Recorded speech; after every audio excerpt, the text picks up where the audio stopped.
Oke, Assalamualaikum warahmatullahi wabarakatuh. Kami dari kelompok 11 di sini akan membawakan materi tentang algoritma penjadwalan yang berisikan submateri satu yaitu first come first serve, terus yang kedua the shortest job first, terus priority scheduling dan round robin. Di kelompok 11 ini kami beranggotakan 4 orang.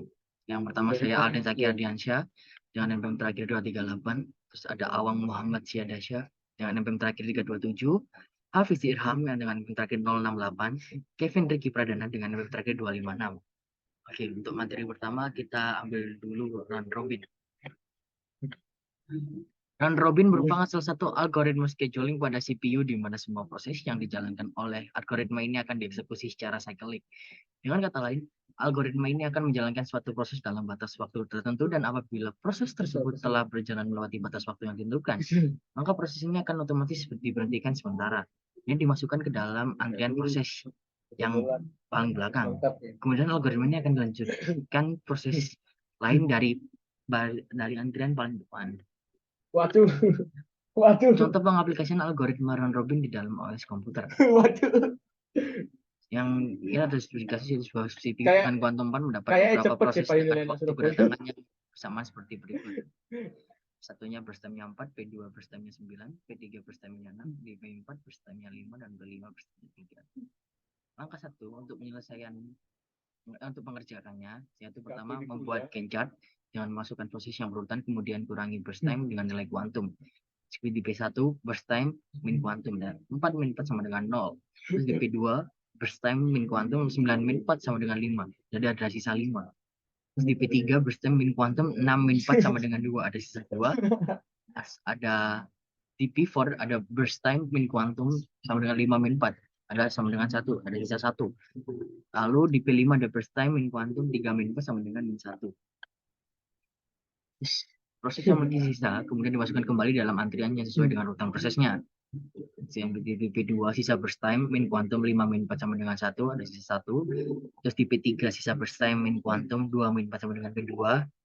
Terus di P2 sisa burst time min kuantum 1 min 4 sama dengan min 3. Terus di P4 ada sisa burst time min kuantum 1 min 4 sama dengan min 3.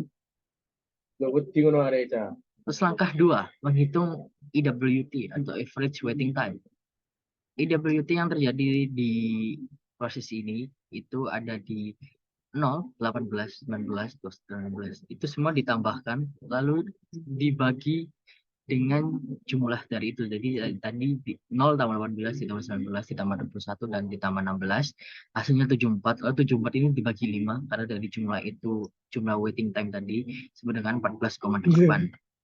Terus langkah yang ketiga menghitung EAT atau average turnaround time. Ya, di sini proses P1 itu saat tiba itu 0, lama prosesnya 4, saat mulainya 0, saat selesainya 4, waiting time-nya 0, turnaround time-nya ada 4. Terus di P2 saat tibanya 0, lama prosesnya 9, saat mulainya 4, saat selesai 27, waiting time 18, turnaround time-nya 27. Di P3 saat tiba itu 0, lama prosesnya 6, saat mulainya 8, saat selesainya 25, waiting time-nya 19, turnaround time-nya 25. Terus saat tiba di P4 saat tibanya 0, terus lama prosesnya 5, saat mulainya 12, saat selesai 26, waiting time-nya 21, turnaround time 20. Ke-5 saat tiba 0, lama proses 3, saat mulai 16, saat selesai 19, waiting time-nya 16, turnaround time-nya 19. Dari itu semua dijumlahkan turnaround time-nya, jadi jumlahnya ada 101. Dan rata-rata itu ada di 20,2. Dari proses tersebut dapat diketahui nilai AT atau average turnaround time-nya dari CPU tersebut adalah 20,2. Mungkin itu saja pengertian kami dari mengenai tentang round robin. Oke, pada kesempatan kali ini saya ingin menjelaskan dari algoritma penjadwalan materi shortest job first. Oke, sesuai namanya ya, shortest job first nih. Berarti dari algoritma penjadwalan ini kita akan mendapatkan proses dengan burst time yang paling kecil.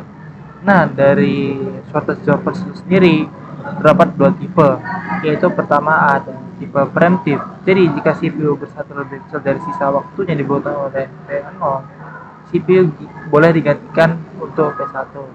Lalu bagaimana dengan non-preemptive? Nah, non preemptive ini dia akan menyelesaikan P0 sampai habis CPU burst-nya. Oke, langsung aja kita eksekusi. Pertama, saya akan menjelaskan terkait shortest job first yang non preemptive terlebih dahulu.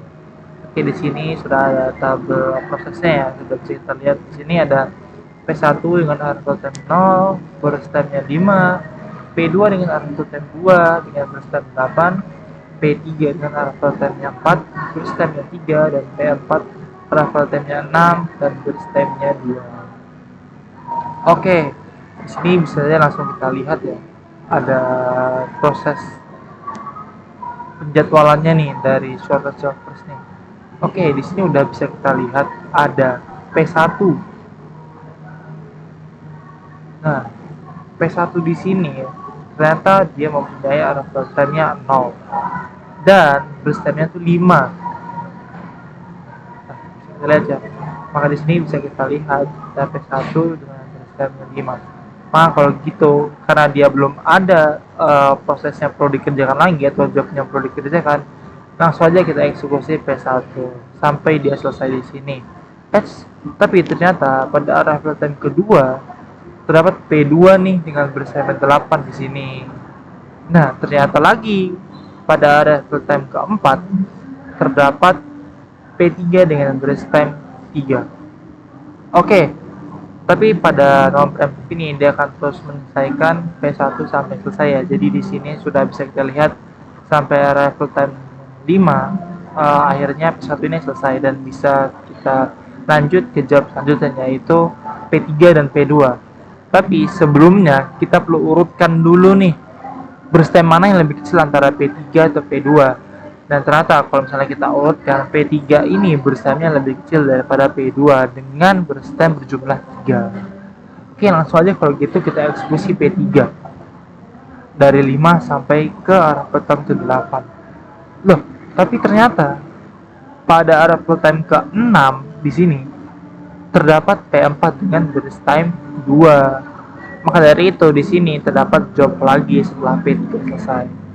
Seperti biasa, kita urutkan terlebih dahulu burst time mana yang lebih kecil antara P4 dan P2. Dan lagi-lagi ternyata P2 ini memiliki burst time yang lebih besar, yaitu 8. Maka dari itu, kita akan mengeksekusikan P4 terlebih dahulu dengan burst time 2. Jadi dari arrival time 8, kita akan loncat ke satuan waktu ke 10, yang dimana nanti burst time-nya akan habis, dan P4 berhasil dieksekusi. Karena tidak ada jobnya harus diselesaikan lagi, P2 naik nih di sini dengan burst time 8. Lalu langsung saja kita eksekusi P2 sampai ke kurun waktu 18. Seperti itu. Lalu bagaimana cara kita menghitung waiting time-nya? Ya, cara menghitungnya cukup simpel ya. Jadi di sini saya sudah ada menghitung waiting time-nya ya. Kita mulai dulu dari P1. Jadi untuk P1 itu sendiri, cara menghitungnya seperti apa? Oke, pertama-tama di sini angka pertamanya di kiri ini merupakan waktu di mana dia dieksekusinya. Dan seperti kita lihat, waktu pengeksekusian P1 ini adalah 0. Dan arrival time-nya P1 adalah 0 juga. Maka dari itu 0 dikurang 0 sama dengan 0. Lalu bagaimana dengan P2? Oke, untuk P2 sendiri seperti yang sudah kita ketahui pada tabel di sini, ternyata P2 ini waktu eksekusinya itu pada saat 10. Maka dari itu di sini kita tuliskan 10. Tapi arrival time-nya kan itu 2. Maka dari itu kita tuliskan di sini 10 kurang 2. Setelah kita jumlahkan ternyata sama dengan 8. Begitu juga dengan P3. P3 di sini dia datangnya pada saat 4. Tapi waktu pengeksekusinya itu dia di saat 5. Maka dari itu kita akan mengurangi 5 kurang 4 sama dengan 1. P4 juga sama seperti itu, maka kita akan dapatkan jumlah 8 dikurang 6 sama dengan 2. Dan kita eksekusi, kita jumlahkan semua, ternyata ada waktu alias waiting time-nya sama dengan 11. Seperti itu untuk yang non preemptive. Oke, kita lanjut langsung ke yang preemptive. Oke, di sini kita menggunakan tabel data yang sama dengan non preemptive tadi. Bisa kita lihat langsung ke cara penyelesaiannya. Oke, untuk cara penyelesaiannya nih. Di sini sesuai algoritma logika preemptif ya. Dia itu bisa menggantikan burst time yang kondisinya itu lebih sedikit. Jadi bedanya tadi yang non preemptif itu dia akan terus menyelesaikan sampai burst time-nya habis. Tapi kalau preemptif ini, misalnya P1 ini dalam kondisi ada yang menunggu nih jobnya, dan ternyata jobnya yang P2 ini atau P3 atau P setelahnya lah itu lebih kecil daripada P1, maka itu akan kita eksekusi terlebih dahulu. Kalau gitu langsung aja kita lihat contohnya. Oke, pertama-tama di sini ada P1 dengan arrival time-nya 0 dan burst time-nya 5. Maka dari itu bisa langsung aja kita lihat di sini P1 sampai ke arrival kedua ya. Ternyata kedua ini ada P2 karena levelnya P2 kan 2 sendiri ya. Berarti ada nih job baru nih di sini nih gitu. Nah, karena ada job baru di sini dan P1 ini sudah melewati satuan waktu dari 0 ke 2, bisa kita bilang 5 dikurang 2 kan sama dengan 3. Maka dari itu burst time-nya dari P1 ini sudah menjadi 3. Dan lalu kita kalau urutkan lagi, ternyata P1 ini masih lebih kecil burst time-nya daripada P2. Maka dari itu kita akan tetap melanjutkan eksekusi P1 terlebih dahulu. Lanjut. Ternyata pada saat arrival time keempat nih ada P3. Nah, P3 ini posisinya juga datang pada saat arrival time keempat ya, dengan burst time 3. Nah, kalau kita lihat lagi di sini ternyata P1 ini masih memiliki burst time yang lebih kecil daripada P3. Maka dari itu kita akan tetap mengeksekusikan P1. Nah, ternyata di arrival time kelima ini P1 sudah habis burst time-nya sudah 0 ya kan, berarti kita tidak perlu menuliskan lagi di sini. Maka dari itu langsung aja P3 sampai P2 tadi yang sudah ada jobnya kita urutkan dulu mana nih yang lebih kecil antara P3 dan P2, dan ternyata lebih kecil P3. Maka dari itu kita akan langsung mengeksekusikan P3. Lanjut satuan waktu ke-6. Nah, ternyata di 6 ini terdapat P4. Nah, P4 ini ternyata dia memiliki burst time yang sama dengan P3, yaitu sama-sama 2. Nah, sesuai preferensinya saya tahu dari sumber yang saya tonton ya, disebutkan bahwa ada 2 preferensi di mana kita bisa mendahulukan P4 atau P3 apabila burst time-nya sama. Nah, di sini tapi saya ingin menggunakan preferensi di mana kita akan mendahulukan P3 ya, karena P3 kan juga tadi posisinya dia sedang eksekusi nih. Ya udah kita eksekusi aja dulu sampai habis gitu. Oke, di sini berarti ada P3 kita eksekusi lagi sampai ke 8 karena burst time-nya kan tinggal 2 kan. 6 ke 8 kan 2 tuh, berarti itu sesuai tuh. Dan ternyata di sini sudah habis P3-nya sisa 0, maka kalau gitu langsung aja kita naikin P4 dengan burst time 2 di sini. Ternyata P2 kan belum ada dieksekusi nih. Kita perlu urutkan lagi nih P4 sama P2 ini lebih besar atau lebih kecil mana. Dan ternyata lebih kecil P4 dengan burst time 2. Oleh karena itu kita harus mengeksekusikan P4 terlebih dahulu. Akhirnya kita eksekusi dan tibalah di arah time ke-10 atau waktu eksekusi ke-10. P4 ini sudah habis dan bisa langsung saja kita eksekusi P2 dengan burst time 8 sampai habis. Seperti itu. Untuk cara menghitung waiting time sama ya. Di sini yang kiri ini terdapat waktu eksekusinya dan yang kanan ini merupakan arrival time-nya di P1. P2 juga seperti itu, P3 juga seperti itu, P4 juga seperti itu. Maka akan menghasilkan jumlah waiting time 11 apabila kita berhasil melakukan penjumlahan dengan baik dan benar. Oke, seperti itu. Kurang lebihnya mohon maaf. Assalamualaikum warahmatullahi wabarakatuh. Di sini saya Alfiz Ramadito dengan Pemprikir 68 akan menjelaskan tentang FCFS atau kepanjangan dari First Come First Serve.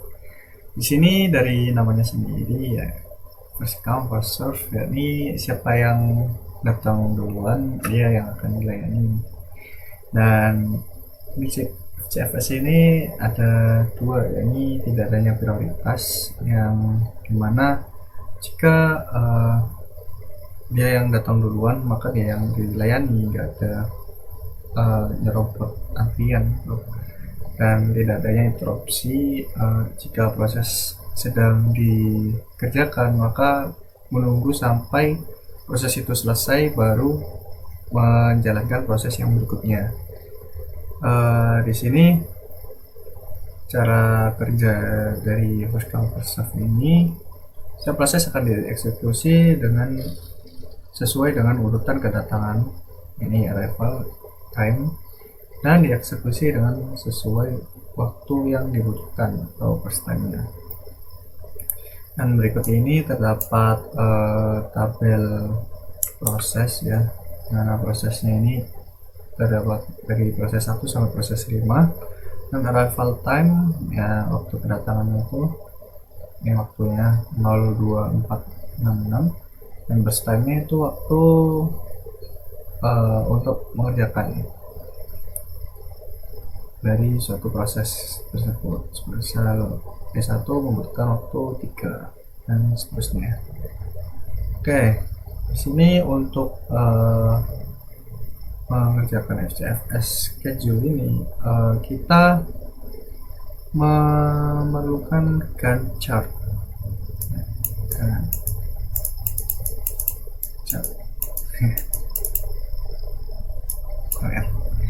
Gantt chart. Nah, di sini kita buat terlebih dahulu untuk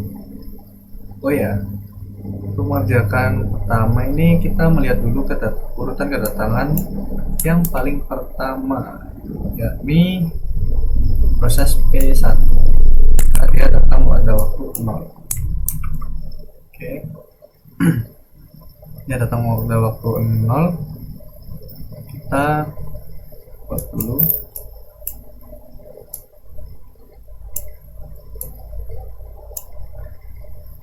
P1 datang pada waktu 0 dan membutuhkan waktu 3. Oke.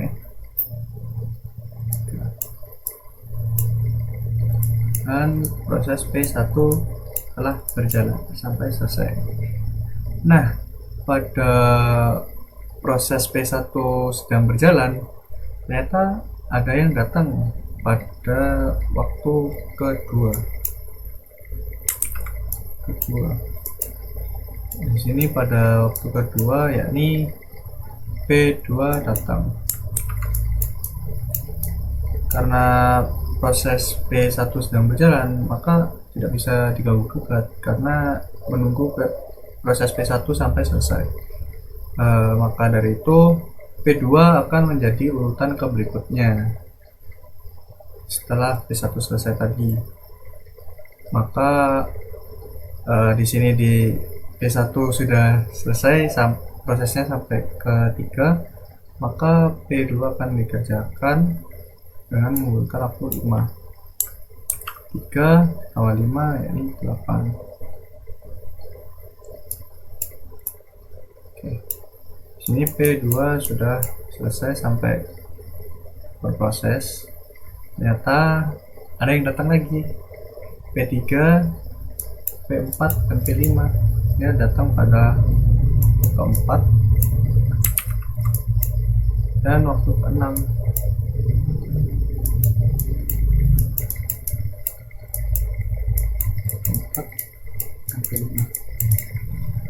Dan sesuai dengan aturannya ini dieksekusi dengan urutan kedatangan.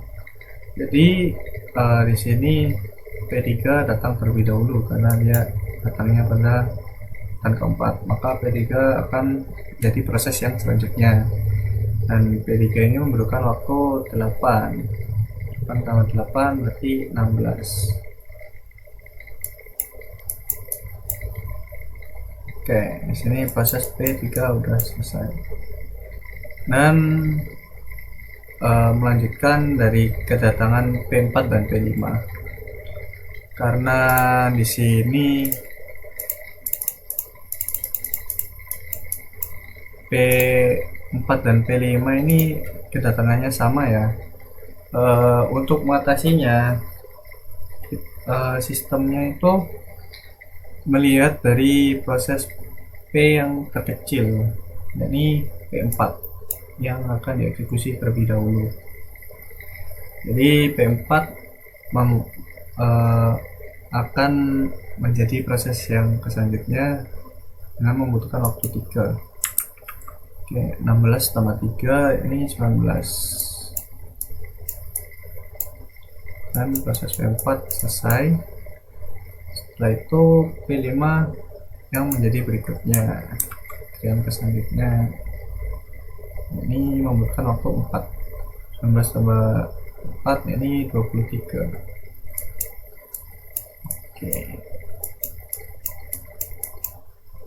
Oke, dari Gancet sendiri sudah selesai untuk proses P1 sampai P5.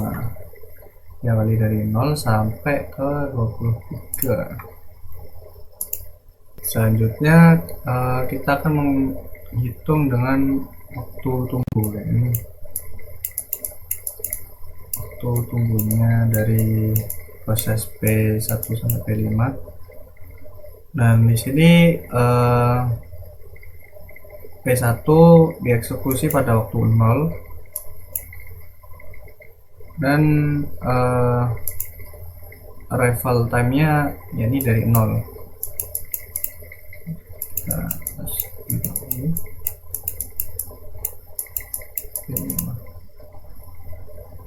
jadi P1 ini 0 dikurangi 0 yakni 0 karena dia tidak menunggu sama sekali, langsung dieksekusi. Dan untuk P2 waktu eksekusinya yakni pada waktu ketiga. Waktu ketiga dan dikurangi pada waktu kedatangannya yang kedua sama dengan 1. Dan P5 prosesnya dimulai daripada waktu 8 dan dikurangi pada kedatangannya 4. Dengan 4. Dan untuk P4 nya dieksekusi pada waktu ke-16 dan dikurangi kedatangannya ini 6. Ini 10. Dan untuk P5 sendiri ini 19. Waktu kedatangannya 6 juga. 19 ini 6. 13. Oke, dari tabel ini kita dari perhitungan ini kita total semuanya. Ini 0 tambah 1 tambah 4 5 15 tambah 13 ini ke 8. Oke, mungkin itu saja yang saya paparkan untuk FCFS ini. Assalamualaikum warahmatullahi wabarakatuh. Saya Kevin Ricky Pradana, NPM 22081010256. Saya akan menjelaskan tentang priority scheduling. Priority scheduling merupakan algoritma yang mendahulukan proses yang memiliki prioritas tertinggi. Prioritas proses ditentukan berdasar antara lain dari time limit, memory requirement, file access, perbandingan antara burst proses dengan CPU, tingkat kepentingan proses. Nah, priority scheduling itu dapat dijalankan dengan dua cara, ada preemptive dan non-preemptive. Preemptive ini jika ada proses yang baru datang memiliki prioritas lebih tinggi dari proses yang sedang berjalan, maka proses yang berjalan tersebut dihentikan, lalu CPU dialihkan untuk proses yang baru datang tersebut. Keterbalikan dari preemptive itu, non-preemptive itu proses yang baru datang tidak dapat mengganggu proses yang sedang berjalan, tapi hanya diletakkan di depan queue atau antrian. Nah, priority scheduling ini ada kelemahannya, yaitu terjadinya infinite blocking atau starvation, yaitu suatu proses dengan prioritas yang rendah memiliki kemungkinan tidak pernah dieksekusi jika terdapat proses lain yang memiliki prioritas tertinggi. Nah, tapi ada solusinya juga dari itu. Solusi dari starvation adalah aging, yaitu meningkatkan prioritas dari setiap proses yang menunggu dalam QA secara bertahap. Nah, ini contoh ini. Setiap 10 menit, prioritas dari masing-masing proses yang menunggu dalam QA dinaikkan satu tingkat. Maka proses yang memiliki prioritas 172 setidaknya dalam 21 jam 20 menit, proses tersebut akan memiliki prioritas 0, yaitu prioritas tertinggi. Nah, kita langsung masuk aja ke contohnya ya. Ini diketahui 5 proses. Nah, ini P1, P2, P3, P4, P5 ini prosesnya.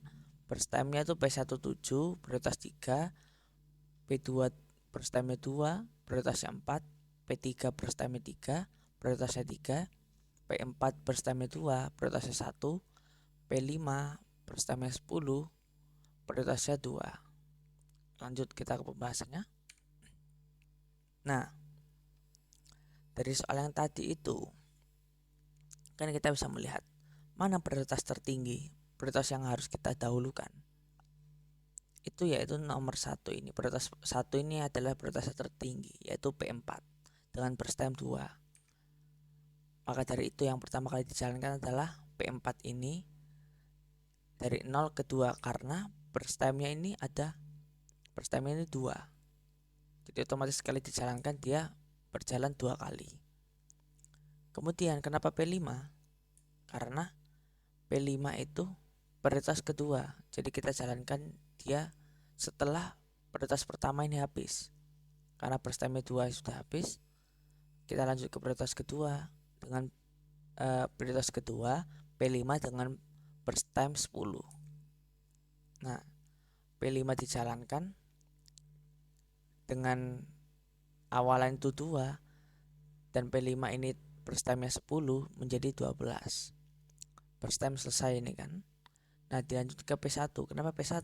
Karena P1 ini prioritas ketiga dengan burst time 7. Nah, jadi setelah kita melewati P5 ini dengan 10 kali jadi 12. Nah, dan 12 ini titik awal untuk P1 mulai. Ditambah dengan 7 yang berakhir dengan 19 ini. 19 ini kemudian lanjut ke P3. P3 itu prioritas ketiga. Nah, ini menjadi pertanyaan, kenapa tidak P3 dulu yang dijalankan, kenapa harus P1 dulu yang dijalankan? Karena P1 ini datang duluan sebelum P3.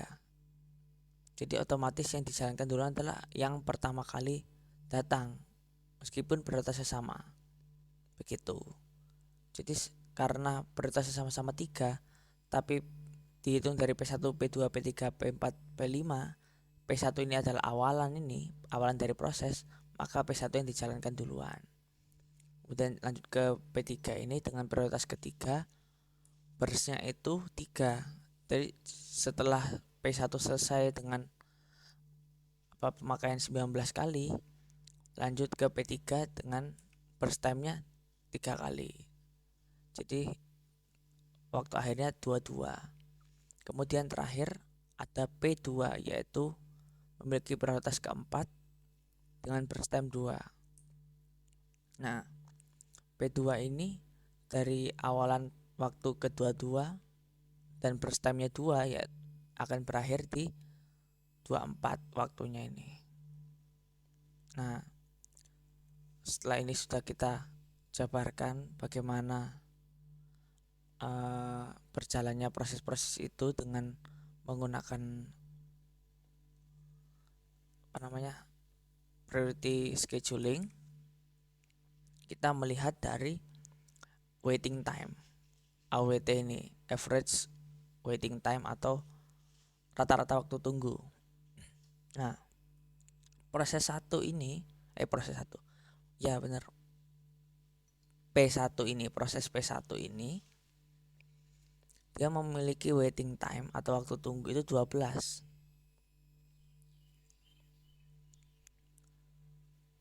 P1. Nah, kenapa dia bisa 12? Karena dia baru mulai ketika waktunya itu sudah 12 kali. P2 ini punya waktu tunggu itu 22 karena dia baru bisa menjalankan prosesnya di waktu 22 ini tadi. P3 itu mempunyai waktu tunggu itu 19 karena dia baru bisa memulai prosesnya itu setelah P1 selesai, yaitu waktu ke-19. Kemudian P4 ini waiting time-nya 0 karena dia prioritas pertama kan. Prioritas pertama, jadi dia mendapatkan waktu tunggu 0. Dia pertama kali yang di-execute prosesnya. Kemudian P5 itu waktu tunggu 2 karena dia P5 itu prioritas kedua. Jadi setelah burst time-nya P4 ini habis, langsung lanjut ke P5 dengan burst time-nya 10. Makanya kenapa waktu tunggunya hanya 2, karena sesuai dengan burst time ke P4 ini hanya 2. Jadi AWT atau rata-rata waktu tunggu itu 12 tambah 22 tambah 9 tambah 0 tambah 2 dibagi berapa proses yang ada, yaitu dibagi 5. Jadi totalnya 55 dibagi 5 sama dengan 11 ms. Seperti itu penjelasan tentang priority schedule.